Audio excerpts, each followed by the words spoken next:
என்ன ஜீரகம்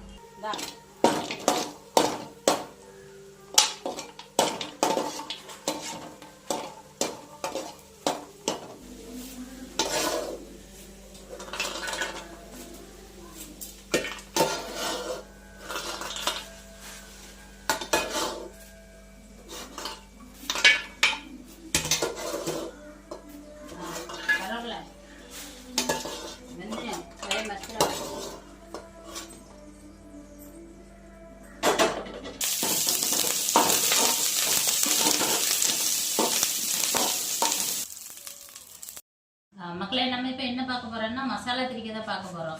மசாலான்னா வத்தலை வந்து வறுக்கக்கூடாது, வெயில தான் காய வைக்கணும்.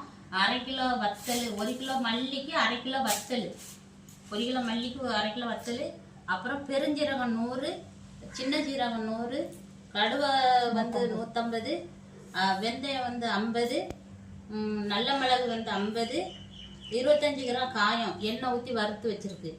அப்புறம் அரிசி 1 பிடி, கருவேப்பிலை 1 பிடி, 75 கிராம் மஞ்சள். இந்த மஞ்சளும் இந்த வத்தலும் தான் வறுக்கக்கூடாது, மீதி எல்லாமே இளஞ்சூட்டில் வறுக்கணும், வறுத்து தான் அரைக்கணும். இந்த வத்தலில் வந்து காம்பை பிக்கக்கூடாது, காம்பு பிக்காம தான் போட்டு அரைக்கணும், அப்போ தான் அந்த வத்தலில் காட்டாக இருக்கும். இது அவ்வளோத்துக்கும் எங்கள் அம்மா தான் வறுத்து எடுத்து தந்தது எனக்கு. நான் ஏதாவது ஒன்று கறி விட்டுருவேன், எங்கள் அம்மா தான் மசாலா மாதம் மசாலா வறுத்து தருவா.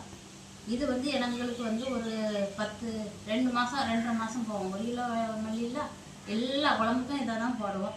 மீன் கறி, இறைச்சி கறி எதுனாலும் இதை தான் போடுவோம். வெண்டைக்காய், புளி குழம்பு, எல்லா குழம்புக்கும் இந்த மசாலாலாம் கொஞ்சம் போடாது. இறைச்சி குழம்புக்கு மட்டும் சிக்கன் மசாலா, மட்டன் மசாலா அந்தந்த கறிக்கு தகுந்தபடி கொஞ்சம் கொஞ்சம் போட்டுட்டு இந்த மசாலாலையும் கொஞ்சம் கொஞ்சம் போடுவோம்.